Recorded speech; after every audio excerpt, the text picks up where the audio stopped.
Discord's providing shittier audio service for racists? That was just what I thought. That was my imagining of what a Discord is doing. That's how Discord's fighting systemic racism in this country. Yes, is they've got an make their algorithm connection that's crappy. identifying racists, and they're slowing down their connection speeds. Yeah, and like garbles their hate speech. It turns their hate speech into loving words. Yeah, that like Discord's got a whole database of like racial slurs and inoffensive or offensive sayings, and then like white nationalist propaganda, and then it's just one of those filters that just plucks all of those things out and replaces it with pictures of kittens. Anyway, welcome to the Unstoppable Pigeon Podcast, the podcast that is both very stoppable and not about pigeons. As always, I am Matt. I'm Emily. I'm Russell. And Discord is taking a strong stand against racism this week. They sent me a push notification just before we started going live. Speaking of taking a strong stand against something, this actually is not a podcast this week. We thought it was. We set it up just like it was a podcast, as we've been doing every week thus far for the past 5 weeks or so. But that was all a clever ruse. This is actually an intervention. This week we're having an intervention where we need to step in and have a discussion about a certain product, Emily, that you have been using that I am strongly against. Which is what? Soap. What? Soap. Soap? Yeah, no, it's not soap. Do you want me to bathe? What was that? We're having bad connection already. I said you apparently no longer want me to take showers? Yeah, that's exactly what it is. If you had to take a guess what product you have been using recently that I am throwing an impromptu intervention for you about, what would it be? Is it something that I consume? No. It is something that it's something that we're in danger of consuming because of the way that this product is, and it's part of the reason I want you to stop using it. My powder nail polish. It is. That's right. It is your nail polish. So, Russell, since you're not in on this yet. This intervention was as much a surprise for you as it was for Emily. She's been using this nail polish. I'm just learning that I need to stop using powder nail polish as well, apparently. Yep. She's been using this nail polish for like the past 2 months, and it's at best creepy and disgusting, and at worst dangerous. Can you explain this product to our faithful listenership? It's a long-lasting manicure, like nail polish, but it's powder. You have to like use a base coat that like basically like super glues the powder in place temporarily, apparently. Weird. Seems like a lot more put, steps. Like, a top coat over it, and it's a very like it's great because it's like when it lasts, it's like it's high quality and it doesn't chip as easily. Unless it comes off as one piece, is I guess what Matthew's getting at. Yeah, so here's the problem. But it's really good. Like, it's good. Like, it really protects your nails because it's much thicker. It doesn't, though, because here's the problem. So she's using this stuff. And it's quick drying. So okay. I don't have time to mess it up. It's quick drying and whatever other benefits she just pontificated upon. It also, I will say, to its credit, it also doesn't stink up the entire house like nail polish, which is great. However, this stuff that she's using, it's like, I guess she explained it in terms that maybe make sense to somebody who's used nail polish or this type of nail polish before. But as far as I would explain it, or as far as I can explain it, she uses this stuff where she's like lacquering on this weird, like, quick drying shell onto her nails that's like, it's almost like one step short of fake nails. It's like as thick as fake nails, but it's right. It's not. It's like quick applying face. Weird fake nails. And the problem with it is that it has this tendency, like, I don't know, Russell, what your experience is with nail polish in your lifetime, but like normal nail polish like chips away a little bit or like wears away like as you like scuff your fingers or whatever, right? This stuff just comes off in like one piece. So it's like it's as if her nail has just like fallen off. I like shed an exoskeleton. Yeah, like a fingernail-shaped exoskeleton comes off of her hand or her toe, which is first of all gross in and of itself. But second of all, I think it's pretty metal. The problem is that like it keeps happening without her like being aware of it. So to date, she's been using this nail polish for like 3-4 weeks now, maybe more, maybe a month or two.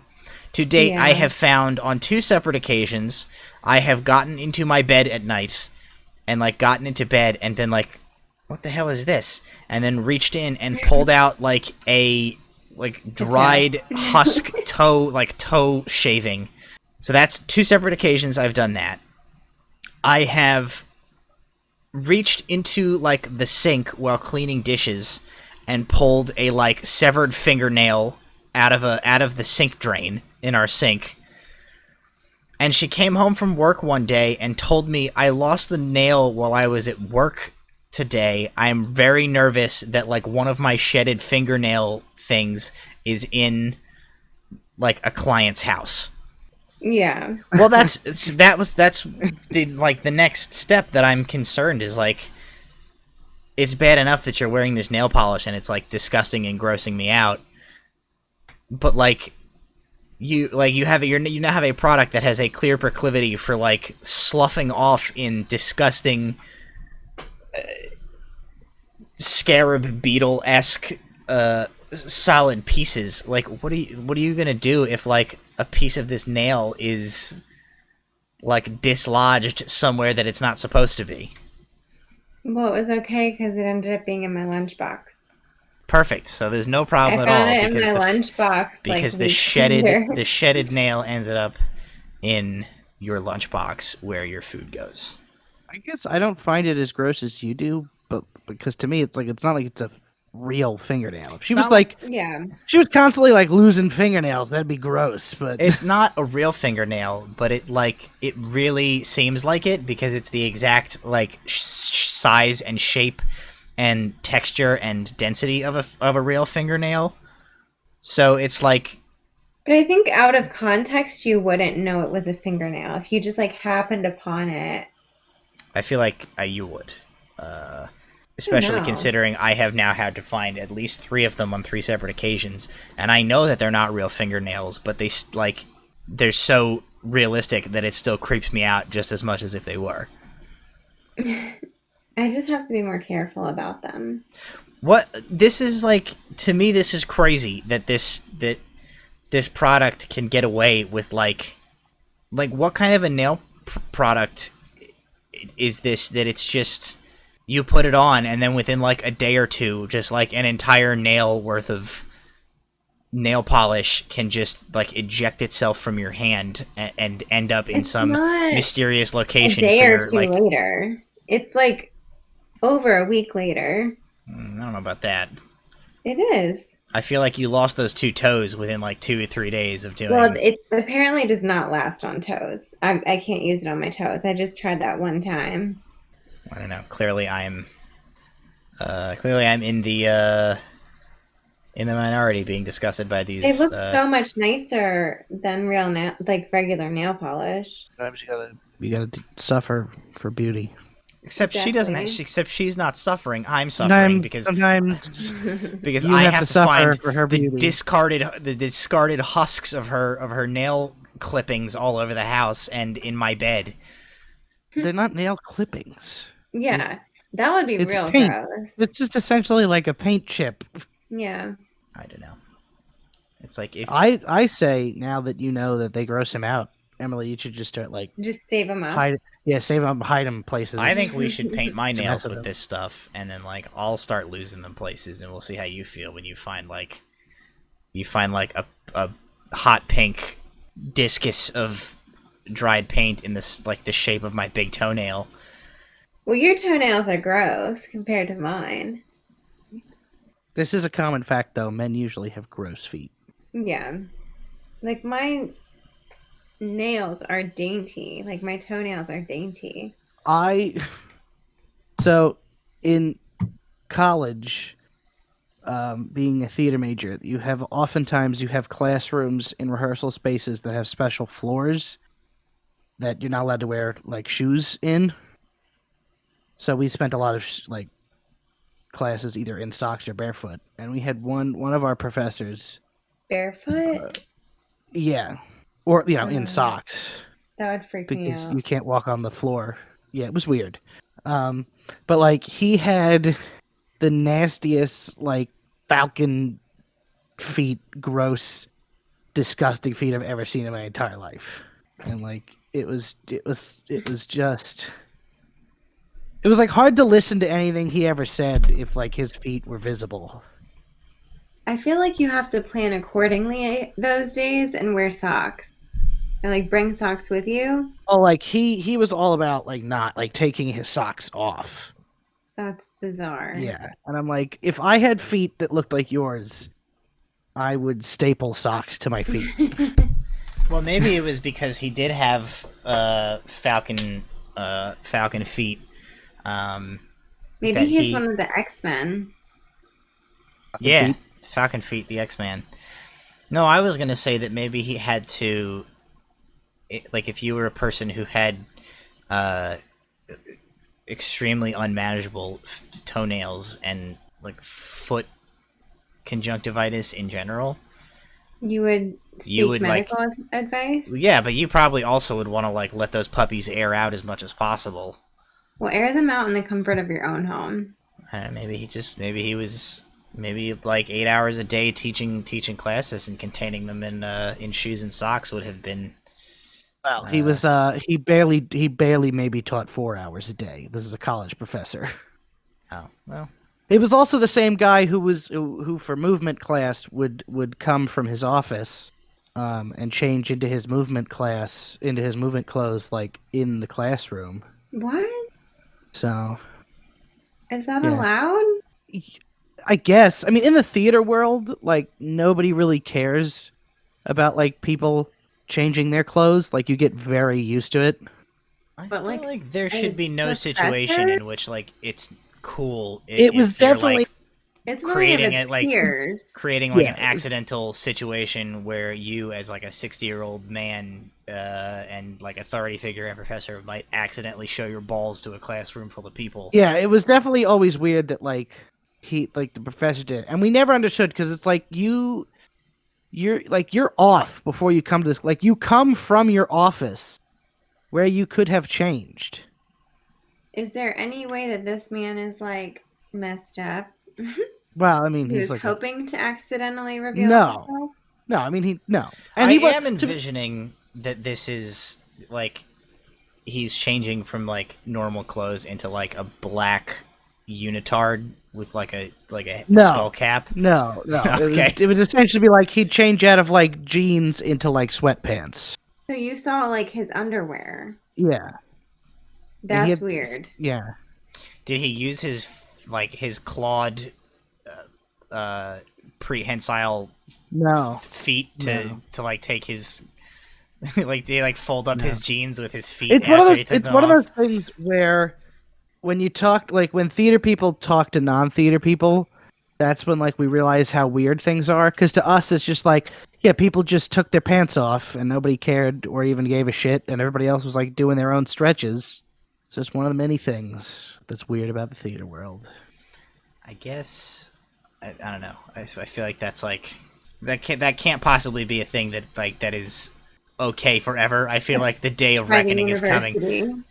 I feel like that's the same thing that guys who like ran offices in like the 1980s would have said. They were like, well, yeah, I guess you just realize how weird we are. We never thought it was weird that we just like patted our secretaries on the butt. when we Well, it's not that we thought walked it was by in the morning. Like, not that we didn't think it was weird. It's the fact that it was like it was commonplace, but we were like, all right, this is just a weird thing that happens. And no one ever reported him to administration? No. So I guess nobody was ever offended enough. I would have been freaked the hell out. We had a teacher who got professor. He was my music and fine arts teacher. I think that's what it was. It was like music, and it was either music and fine arts or like music and fine art appreciation or something like that. It was like the one like fine arts credit you needed for your core curriculum, and it was the professor that I college. The professor that I had was, as far as I know, I think he was having some like long-term issues with like some sort of dental surgery that I think he was in like constant pain, and then maybe like got hooked on pain medication and was like a little not okay. But he got fired, or he got like pulled out of the class, and the class got like pseudo put on hold like halfway through the semester.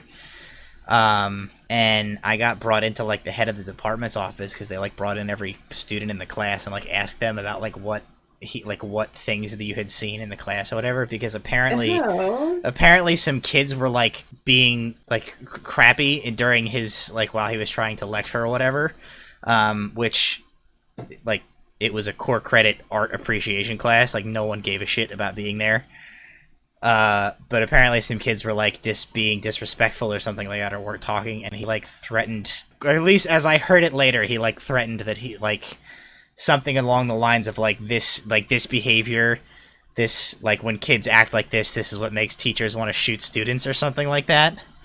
And I was in the class when this supposedly happened, but as I mentioned, it wasn't art appreciation class, so I just brought my laptop and played World of Warcraft every day during this class. So like I was in the room and I didn't hear that, and so I had no idea. So like my, I guess, testimony was not helpful to the departmental investigation, because they called me in and I was like, I don't know, I didn't hear any of that. I truly wasn't paying attention. See, we're very similar, because I had a music appreciation class in which I spent the entire semester playing Old Republic. Well, the moral of the story. Did your teacher also threaten to shoot you? No. Well, if he did, we have no way of knowing. There's no way to be sure. He was the most boring professor I'd ever had, and ironically, his name was Boring. He was Professor Boring. Well, moral of the story: if you're a college professor of any subject, clip your toenails, wear your shoes when appropriate, and don't threaten to shoot people. And get changed before class. And don't take your balls out in front of your students. It was at least, it is a little better that it wasn't like he walked in when the whole class was there and changed. It was like he got there early, and if other people happened to be there early, they saw him change. It wasn't like he walked in when the whole class was there and like, oh here's my balls. See, again, I was envisioning he would like purposely. That's what I was envisioning. He'd wait 10 minutes into the period starting till he was sure everybody was there, and then just like get in and really make a show out of it. He was usually there like before most of the class shut up. Well, what if there was like one student there? I mean, like that would be the worst case scenario. Yeah. Well, I mean, he would. I mean, it like he would at least like had the courtesy to go in the corner and like handle him stuff, like whatever. He wasn't just like in the middle of the room, secluded enough to make that scenario okay with me. Yeah, it was just very easy not to watch a man undress. You'd be surprised. You're still in the room as this man is undressing. What a terrible defense for like borderline sexual misconduct. Like, right? Hey, buddy, like it's real easy to not look at me getting my I wouldn't do it. Junk out. I wouldn't do it. But in the theater world, you'll see some stuff. My gastrointestinal tract is just a real disaster today. And I feel like I'm bringing like low energy to the podcast tonight because I didn't sleep great last night. If you laugh too hard, something might come out. There is a distinct danger that if I laugh too hard, we might have a a very abrupt end to the podcast. I think that would be the end best, to our marriage, because I am not handling that. Maybe the best way to end this podcast. We ate.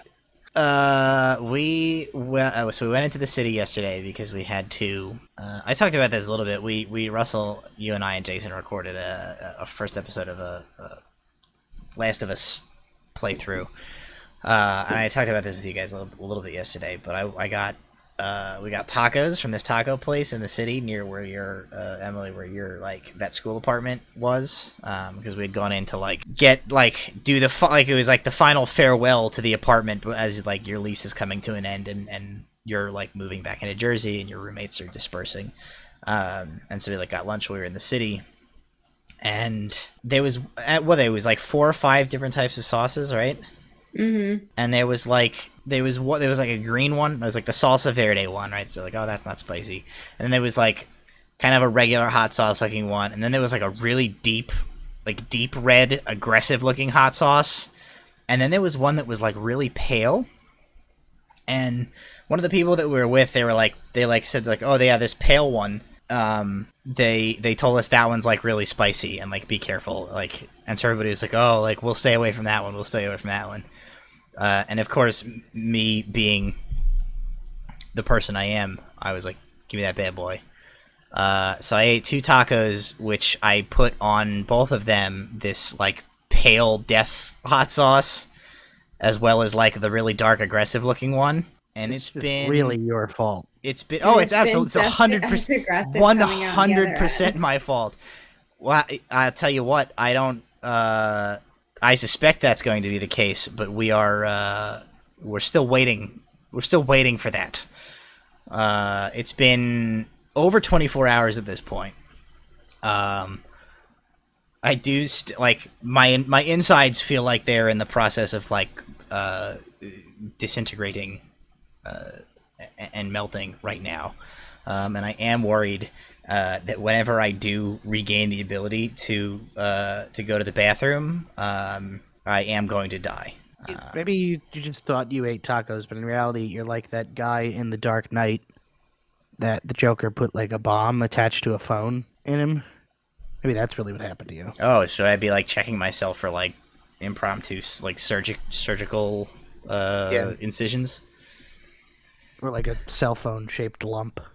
I always love that shot. Like the Joker calls the phone, and then you can like actively see the Nokia light up in the guy's like body. I wonder how like that seems complicated.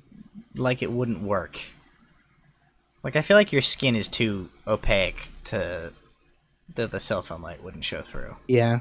Well, in any event, I just wanted to share with the listening audience that my mutilated gastrointestinal tract is my excuse for why I'm feeling a little low energy this evening. Well, what's your excuse for all the other podcasts? Oh boy, I always eat tacos. That's my standing excuse is tacos. They're so good though. They were very good, and I have been paying dearly for them for the past. Just get different ones. Why don't you just not put the aggressive hot I just didn't put the that is like that's what I'm saying. fire. I feel like we've like as a society, I feel like we need to just knock it off with spicy stuff. Like there's a level of spice where it's not enjoyable anymore. Yeah, it's eating like the eating of spicy stuff has become this weird like machismo challenge. Like bravado machismo thing of like, oh look at this how spicy I can take. It's like, all right, like at a certain point you're not enjoying that at all. You just watch me burn my tongue off with this hot sauce called the Devil's Crotch. That's 1 gazillion on the Scoville chart. And the guy who made it died after he tasted it. I'm gonna film it and post it on the internet. No. I think. What? What does that stand for? What does what stand for? Oval? No, you said machismo? Machismo. Machismo. It's like you like puff out your chest and like strut around and act like you're a big tough guy. Yeah, like testosterone fueled. Machismo. Like a macho man. Like macho. Yeah. Yeah, it's a fancier thing for macho. Gotcha. Yeah. Today on the Unstoppable Pigeon podcast, Emily learns the definition of machismo. This has been Vocab with the Unstoppable Pigeon podcast. Thank you for joining us. We'll see you next time. Speaking of NPR style bullcrap, my retired father-in-law is trying to ruin our podcast as first of all, apparently my in-laws listened to 4 minutes of the first episode of the podcast and turned it off because they were offended. Just your mom. Well, then she told my dad that it was offensive, so he didn't even try. Then my father-in-law didn't even listen to the podcast and just heard about it and was immediately like, "Oh yeah, check out Wait, Don't Tell Me, the NPR podcast, because that thing that you came up with, You News You Lose, they totally do that already. So apparently, You News You Lose has already been done. We're waiting for the cease and desist. I don't think they call it that according to this. And to be fair, it is just a blatant ripoff of Two Truths and a Lie. So I don't know. I don't have anything. I don't know what I actually have to be upset about. So Emily's mother couldn't make it through the first few minutes, and she told Emily's father not to listen. So we've already lost half of our possible viewership. That's right. Yeah. And probably the more consistent half. Yeah. Like, I think if it weren't consistent, if it weren't offensive, if it was too much, parents would consistently listen. If it was too much for your mother, it'll certainly be too much for our mother. I don't know, though, because your mother is used to listening to you guys with her. She's been, acclimatized to it. But your mother's problem was the language, right? Yeah. We don't really use the language in front of our mother. I gotta go back and listen because I don't really remember I've definitely heard your dad drop the F-bomb. He's a different case. But I've never heard my dad use the F-bomb in front of my mom. Maybe once have I heard it. I don't even know that I've ever heard my dad say it. But your mother as an adult. I've ever heard your dad really curse is when he was telling a story about a guy, another guy that cursed, and he did that white guy thing where he told the story, and then when he got to the part where he had to repeat the curse, he dropped his voice 4 octaves. he was like, yeah, and then he had his drink, and you'll never believe, and he came right up to us and he said, "That's right, you won't believe I remember what that story." Fucking yeah. And also, I assume at some point your mother has cursed. Oh yeah, right? My mom says everything except that. Well, I won't say everything. She says the main curse words except the F-bomb. Our mother doesn't say anything. Yeah, that's true. I've never heard your mom curse. Yeah, she doesn't. She's actually physically incapable. Yeah, she has a genetic. She has a genetic condition that she's the few times she's tried, it's come out weird, and it's usually like one time our parents were arguing, and my dad put something. His response was, "That's bullshit," and my mom goes, "No, it's not bull." She didn't realize that she was parroting it. And apparently, our father tells the story of the one time she ever said the F-bomb, and it was she has. One time, and it just came out wrong and weird. Yeah. So. Well, my language has definitely gotten worse since being with Matt. I just feel our generation is much more foul-mouthed. I think your language, you actually you survived me for much longer without your potty mouth being affected than when you went to vet school and you made your vet school friends. Yeah, your language got way worse with them than my influence ever. I don't know that it was them or if it was the experience that I went through. I just because you're much more. I had a much higher level of emotion, and I needed to portray that. And the best way I could find how was using the language that I felt was proportional to the experiences I had. Vet School, sponsored by the word fuck. Brought to you in part by shit.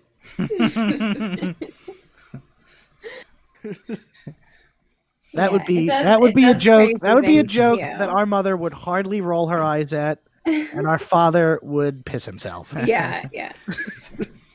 That's a word my mom does not like. Shit? Piss? No, piss. Really? Why? Yeah, she does not like that word. Interesting. Now I know what I'm saying immediately the next time I see your mother. But yeah. For somebody with like delicate sensibilities, your mother has the worst, like, is by far the most aggressive driver I've ever encountered besides you. Like, I've never heard somebody call, like, other people an asshole with more, like, consistent regularity than when your mother is behind the wheel of a motor vehicle. Oh man, yeah, that is everything true. is everything is. Look at this asshole. What's this asshole doing? Oh, look at this asshole. So bad. Well, I told you guys before we started this that I plea the case of fire bowels this week, and also that I'm recording and editing and uploading every other show on our channel by myself, so I have no bits prepared. Which means it is your responsibility to carry the... I have something that's not necessarily a bit, but a talking point. It could be a bit. It's something that I put into my my little notepad for the podcast as either possible bit or just this one thing that I talk about once because I can't come up with any other things for this bit. Okay. It's either going to be a recurring bit about, like... called Crazy History, which is where I tell you some ridiculous or crazy historical fact, or I'm just going to tell you this one and we're never going to do this again. Okay. But so we'll see how it goes. So I've been recently listening to another podcast called 1865. It's from a few years ago. It's about the aftermath of the assassination of Abraham Lincoln. So real topical stuff. Okay, yep. Going on. And there's a fact that happens that gets like revealed at like the end of episode 3 that is so crazy that they also, in between each episode, they do like a 10-minute like behind the episode where what was the fact, where did we take creative liberties, and as soon as I heard this I was like, that's gotta be made up. They made that up for dramatic tension. But it's not. So here's the fact. Wait, so they're dropping cliffhangers about like the assassination of Abraham Lincoln, like over 100 years ago. They're like, oh, guess what? Plot twist. Yeah, kind of. I mean, it's like the first episode takes place like right after Lincoln's been assassinated. So it's like the aftermath, and it's like sort of like an uncommon history. And there's like dramatic cliffhangers. Yeah. I mean, if you know a lot of history, you might know it already, but this was a fact that even like our father, who's a big history guy, didn't even know when I told him. So here it is, without further ado. Robert Lincoln, who was Abraham Lincoln's eldest son, was engaged at the time of his father's assassination, was engaged to a woman called whose name was Lucy Hale. And the interesting thing about Lucy Hale is while she was engaged to Robert Lincoln at the time of his father's assassination, she was also secretly engaged to John Wilkes Booth. Did she end up marrying Robert Lincoln? I almost just asked. Well, Emily did just ask it, so maybe I won't shit on the fact that Who is John Wilkes Booth? No, I almost just asked who did she end up with. Yeah, as if we don't know, like as if 12 days later we almost just get blown away in a barn. I almost went, who did she decide to stay with? And I'm like, oh right. As I was like about to like speak that entire sentence, I like realized like, oh, the actual question I should be asking is, did she end up marrying Robert Lincoln? She didn't end up with either of them. Okay. One for more obvious reasons than right. Yeah, one of them got ventilated shortly after the inciting incident. Yeah. One of them and one of them was a little bit peeved off. Yeah.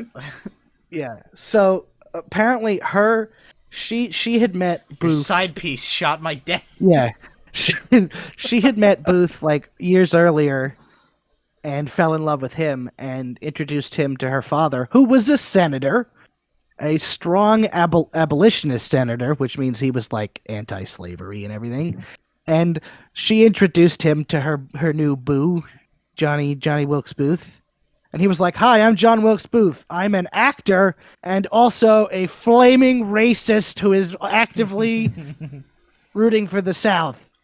So her father, I don't know which was, he didn't know which was worse. He didn't know if him being an actor was worse or him being a Southern rebel was worse, because being an actor was considered like an abomination to God.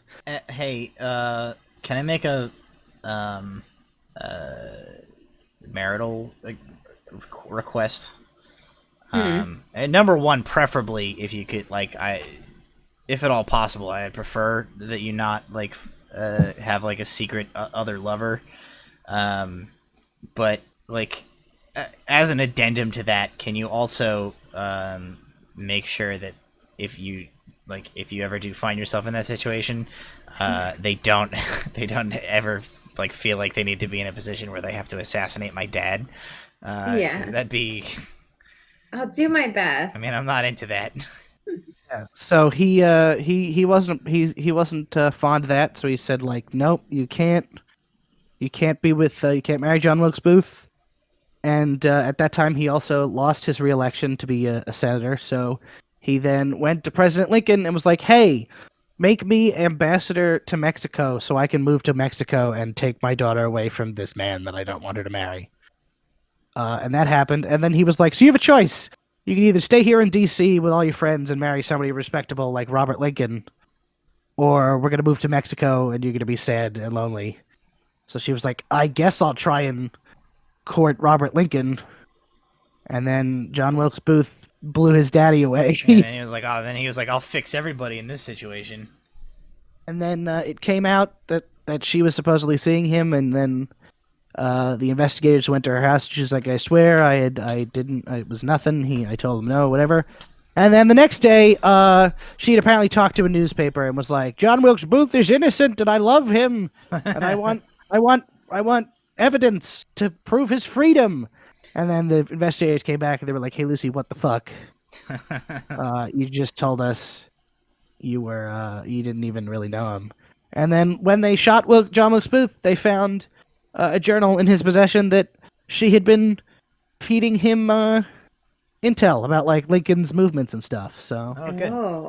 I don't know. I haven't gotten to the end of the podcast, so I don't exactly know what happens to her. So when they asked her, like, did you know what was going on? And she said no. They like neglected to go into her drawing room where there was like a chalkboard with like a diagram of like the theater, and like a stick figure with a big stovepipe hat and like X's over the eyes, and then like a stick figure chalk drawing of like a real muscular John Wilkes Booth, with the words like "the big plan" written underneath it. Yeah. Good. Yeah. Good. She didn't. I have yet to. The most recent cliffhanger on the episode I listened to was that they discovered the journal. So I don't know what happens to her yet. I have to listen to the rest of it to find out. Tune in next time as we find out what happened just in this thing that happened hundreds of years ago, and you could probably just Google right now and not have to wait for us to discover it. Yeah, well, I mean, that's not the podcast itself is very good, but just a side note. Also, I was talking to somebody else about this. We're like, why were we surprised this never came up in history class? And then then we were also like, but also, did Robert Lincoln ever even really come up in history class? Right. No, the only one that kind of gets brought up is Willie, and that's because he died as young, and like Lincoln was sad about it forever. There were so many things that didn't come up in history class. Yeah. Let's talk about other presidential assassinations. Welcome to the spin-off podcast. That's presidential right. The Unstoppable Pigeon Presidential Assassination Podcast. We have probably have one time. We've probably typed blah blah blah blah blah blah blah. You just become Dracula. Words. Blah. Blah, blah, blah. Welcome. Time for the pits. We're going to tell you jokes. We probably have time for one more thing. What do you have for us? You got anything for us tonight, Emily? You got a guy advice? Do you have a what do you got? I can do a guy advice. Okay. Stories about Robert Lincoln. Yeah, you got any stories about illicit affairs? Illicit affairs about historical figures? Sweet several 100-year-old affair gossip. No, I have a question about some probably more recent gossip. What do you know about Calvin Coolidge's younger days when he was just a wild young buck? I do know that Warren G. Harding was big on sending sex letters. And his name was Harding. Was it like the colonial dick pic? He would write like a long soliloquy about his genitals. Well, no, because Warren G. Harding was like the 20s or the 30s, so they were still writing. I guess I did use the term colonial. I was thinking more in terms of they were still writing letters in the 30s. Yeah, they weren't texting each other yet. It was still big into the days of. I'm not actually sure when he was president, but I know it was somebody. Warren G. Harding. I don't know. Anyway, you said you have a guy advice for us. Yeah. All right, you guys ready? Yes. All right, we need some good advice for some poor soul. My fiance and I grew up in a small town. My nosy mother did some digging into his family and discovered that we are second cousins. Oh, boy. We were all shocked by this, but my fiance and I don't really care. My mom and sisters now make insensitive jokes about incest, which is irritating. They don't stop regardless of our requests not to joke. What do we do? I got slightly distracted by not paying attention. They're already married? They got married? No. Oh, no. They're just dating. Welcome to the Unstoppable Pigeon podcast, where we learn the main problem we have with Matt as a person, where he doesn't listen to half the shit. You're expecting other people to listen to this podcast when you don't even listen to this podcast. Well, you gotta be more interesting, and then I'll listen. I'll listen better. Listen here, pooping fan. More interesting than like an engaged couple finds out they're second cousins. They're engaged. Got it. I think Robert Lincoln. In my defense, I am trying to manage the sound mixer and like OBS and stuff while we're doing this, and like adjust sound levels as necessary. You are full of excuses. So I'm not just like not paying attention because I'm over here like playing Animal Crossing in the background. I'm doing stuff relevant to the podcast. To use a popular phrase from our D&D table, look fuckface. Look, okay. Look, we've been trying to be cleaner this episode so that when you will listen to the podcast, it's too late. She would have turned off as soon as I started talking about professors taking pants off. That might be true. Well, no, she went to college in like the 60s. She knows all about professors taking their pants off. Nobody wore pants at college in the 60s. Also, if it wasn't the 60s, she's gonna hate us forever. Do you think that my mom went to college in the 60s? No, I guess she was like. No, I was just saying. Our parents who were older went to high school in like the 70s. So. Oh, she's gonna be so mad at you, Matthew. I guess we're gonna have to cut that part too. College years for her would be the 80s, maybe. She graduated in 81. Okay, so like late 70s, early 90s. When he was around in the 60s, she knows all about people like pants coming off at inappropriate times. That's my hot take. Well, she did go to Catholic. Well, I shouldn't say that. That was bad. We should cut that. This episode is going to be like 14 minutes long. Maybe we should just cut the podcast. So they're engaged. This is what happens when we don't have prepared bits. Okay. Yeah, things go real off the rail. We go too off script and we insult our one listener. Second cousins have engaged each other. And they find out after they're engaged. Well, okay, so what does it mean? What does it mean to be second cousins with somebody? So that's like your cousin's cousin. Like Dad's cousin Chris is our second cousin. No, it's like your cousin's. Like it's your parents' cousin. It would be like you and it's your parents' cousin, Melissa, right? Yeah. Yeah. No, they're third cousins. Because they're the children of our second cousins. Oh, I should have said her name. Right, it's gonna be okay. It's a very common first name. Yeah. I also said Chris. Her name could also be Jean. Shmulissa. Or all right, well, we had to cut that bit out, so let's. I'm trying to keep track of what's actually left of this podcast at this point. It is a 10-minute long podcast in which the final version is going to sound like we spent 10 minutes talking about Abraham Lincoln's son taking his pants off during a college course. In front of his second cousin. And then marrying his second cousin. Is it legal anywhere to marry your second cousin? I think it's legal everywhere to marry your second cousin. No, I think it's legal. That's not true. I think it is legal to marry your second cousin. Most places, it's just like there's a few dark places where it's legal to marry like your first cousin. Oh, maybe that's what I'm thinking of because I watched a Dr. Phil. It was somehow that Emily has managed to turn her camera on that I just realized is on. What did I? Yeah. Oh, yeah. I just looked over at Discord. We'll cut that into the. At least she was wearing pants. I can't. I'm not recording. I'm not actually capturing the video. Okay. It's number one. I have learned that the whole thing about how like breeding with your like cousin or whatever makes you have like deformed children is a bunch of bullshit. Is it? Yes, I read that somewhere that like that is like propaganda or something. I don't know about like I'm not making any statements about like brothers and sisters like having offspring. I think you still have like a web toad swamp baby in that case. I think it's more like. But I think I did read a thing that said like when you start talking about like cousins and second cousins, like the risk of like birth defect or whatever is not actually like any different than any normal thing, and it's just I find that hard to believe. Yeah, but it's when like in royal families where you just have generations and generations of cousins. That's true. That's when kids start to get messed up. If you're like first generation cousin banger, you're probably fine. I'm not saying do it. Can you marry a first cousin legally if it's like an adopted person? If they're adopted, I think you can marry anybody you want. Woody Allen married it wasn't his adopted daughter. It was his girlfriend's adopted daughter. It's just illegal to do like blood first cousins.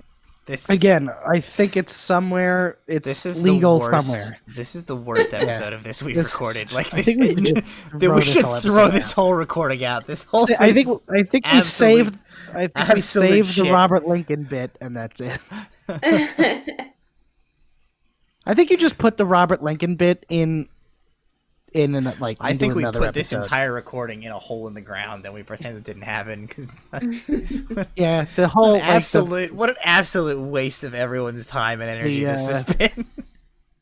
Yeah, everything was bad. I think they should stop and start a new podcast. Yeah, just stop the recording and shoehorn that Robert Lincoln conversation.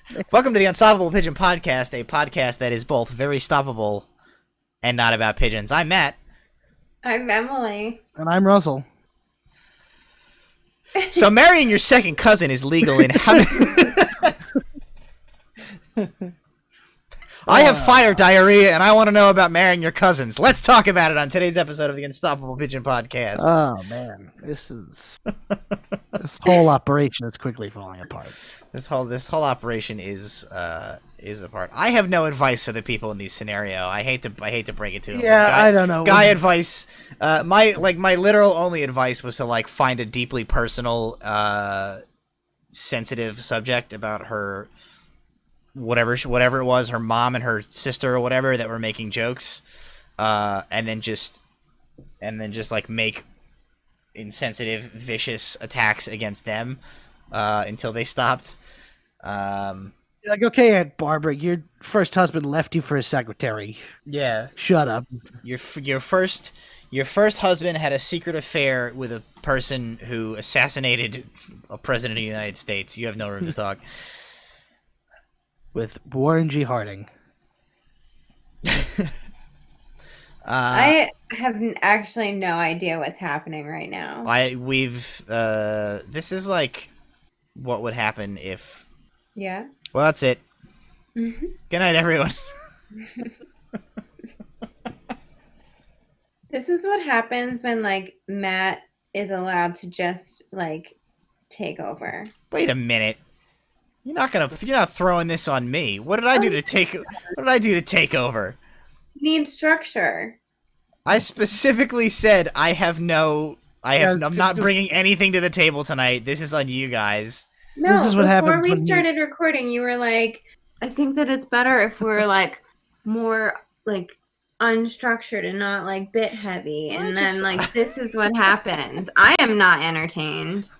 I'm like annoyed, if anything. Well, that's it. Emily's not entertained. Oh man, we need to make a poster for the podcast with like like quotes. Emily is not entertained. I am not entertained. Emily on the for the show she's on. It's like the New York Times review of our podcast. Yeah, the Unstoppable Pigeon podcast. The New York Times writes, "I am not entertained." There'll be like 5 stars and only half of one is filled in. Yeah. Like just like the bottom left like tip is filled in. Like not even half. Just like one triangle of the I am not. No, I'm sure if your mother listened to this, she would have a comment that's even harsher than that. She would be like, if I'd never listened to a podcast before, and somebody played me a podcast and told me that this is what all podcasts sounds like, I would never listen to podcasts again. I think from now on, at the end of every one of our episodes, we should terrible things my mother said. Yeah. No, we should do episodes on that. We could do episodes on that. We should check in with Emily, like we do a whole podcast, and then like at the very end, we just have to wait for the verdict, and then she just delivers her verdict of like. He's the Siskel and Ebert live. I am on each podcast. Oh my gosh! This week's episode. And she either gives a thumbs up or a thumbs down that nobody can see. Yeah, we can't see it, so you just have to guess. Oh my gosh! What is tonight's? How many thumbs? Or what are my thumbs doing on tonight's episode? Okay, what is Emily doing? Oh, okay, look, we've stumbled upon a new bit called What is Emily Doing with Her Thumbs, where Emily does something with her thumbs, and we try to guess what it is. It seems like it can go real bad real fast. No, it was a G-rated segment. We have to start cleaning up our act so that Winnie can come back and watch. So that we at least get my mom to listen. Winnie has to come back and watch the podcast, listen to the podcast. Emily's rating of tonight's podcast, I feel like you're like, I feel like you're taking both of your thumbs and you're doing like a thumb war motion with them in the air right now. That's my. I think it's one thumb down, one thumb in the middle. I didn't even raise my thumbs for. Okay, well you can't do that. You have to do something. My thumbs are plugging up my ear holes. So bad. my thumbs are overcome with just a sense of apathy and existential ennui. They can't be coerced into even making the effort of making a motion to rate tonight's episode of the Unstoppable Pigeon podcast. Tune in to our soon-to-be spin-off podcast featuring Emily, entitled "My Thumbs, the Dr. Emily Reviews podcast." Oh goodness! My brother, and my thumbs. The podcast.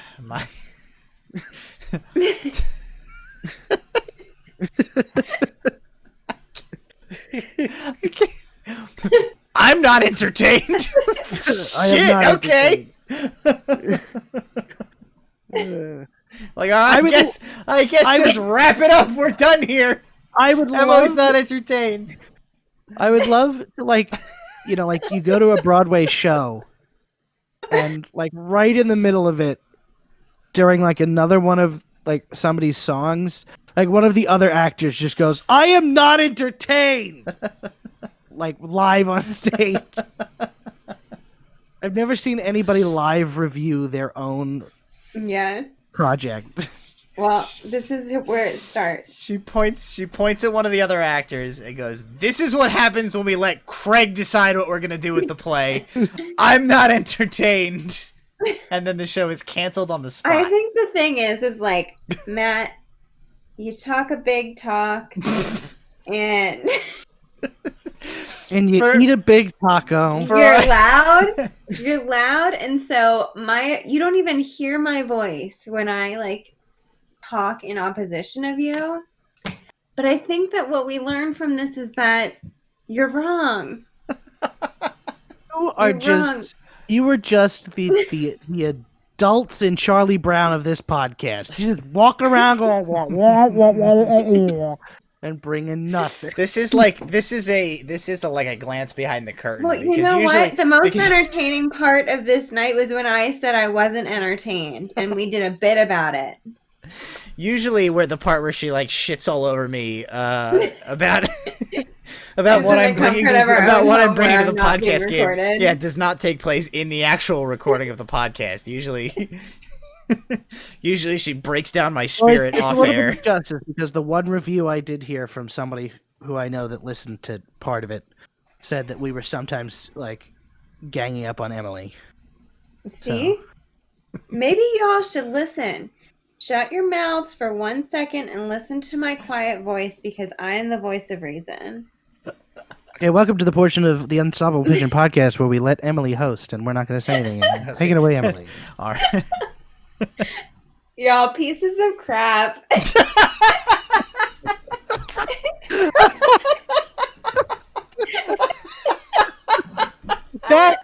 That didn't even sound like her.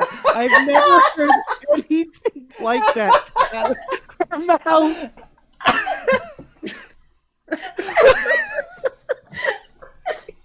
Oh my god.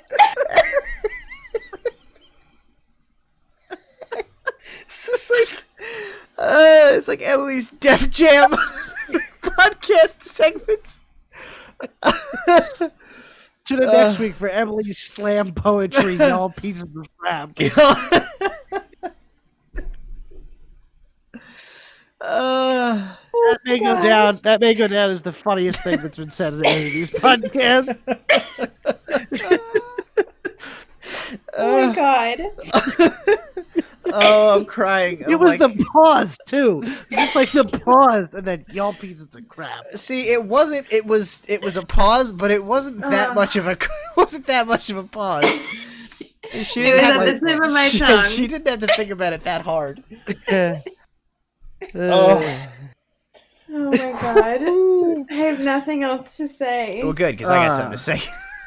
I want you to clip that audio bite, and that's gonna be my text tone for Emily. Y'all pieces of crap. Y'all pieces of crap. I think that I should host the next episode. I'm into it. You can host the next episode. However, I do want to say something. After the verbal abuse that I just took about my thoughts on trying to just like have a more like free-flowing and natural conversation being like an interesting thing to attempt for the podcast. You did shit on that pretty hard a minute ago. But without that recommendation from me, I don't know that we get I am not entertained, y'all pieces of crap. So really, if we think about it, who's the mastermind behind this entire operation? And this is the last podcast you will ever host, and I'm taking over. Okay, all right. Do the ends really justify the means? Because we got like that bit, but like, what about the 45 minutes? It's fine. I'll save it in editing. I'll save it in editing. It's fine.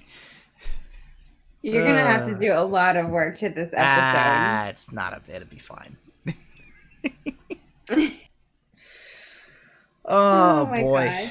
We should just make it it'll be the intro, and then a beep and then just say like there was about 45 minutes of meaningless conversation that ended in this. I'm imagining and it's me saying I'm not entertained. I'm imagining that Emily's saying she's going to host next week's podcast. I'm just imagining the episode of How I Met Your Mother where Barney is like, I'm in charge now, and then it does the intro, but it's like, Barney's in charge now. That's what I'm imagining.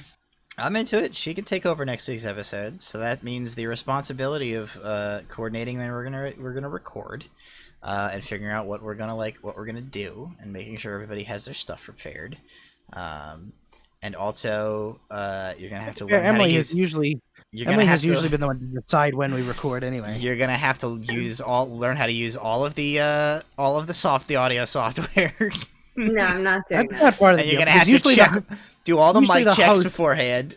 Usually the host doesn't do the tech guy. Oh well, then nobody told me that because I've been doing it. You've been doing all the Charlie work. I have been doing all the Charlie work. That's because you have a really hard time, like, not just being the host of everything. You have a hard time stepping back and saying, my wife would probably be better at this than me. Oh my god, I wish we could just hard cut to next week's episode now. Look, we build a time machine from the first episode. And we just go ahead to next week. All pieces yeah.